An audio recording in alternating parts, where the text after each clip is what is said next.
मैं क्यों कहूं उससे कि मुझसे बात कर ले, मैं क्यों कहूं उससे कि मुझसे बात कर ले, उसे नहीं पता कि उसके बगैर मेरा दिल नहीं लगता।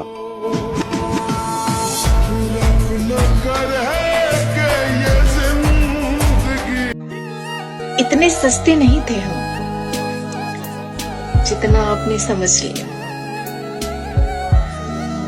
आपके प्यार में झुके जरूर थे, आपने तो गिरा हुआ ही समझ लिया।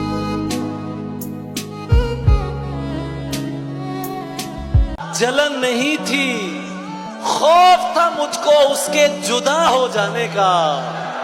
जब वो किसी से हंसकर मिलता मैं दिल में डर जाता था। खुद को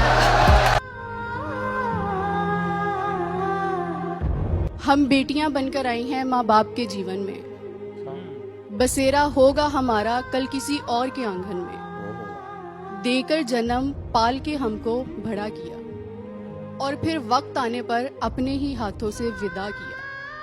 क्यों ये रीत खुदा ने बनाई होगी, क्यों ये रीत खुदा ने बनाई होगी। कहते हैं आज नहीं तो कल को बेटी पर आई होगी।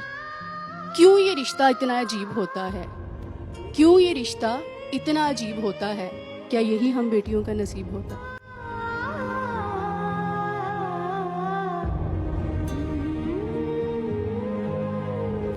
तुझसे बिछड़ा तो फिर ना किसी का हुआ, हमने दिल को न बाजार होने दिया।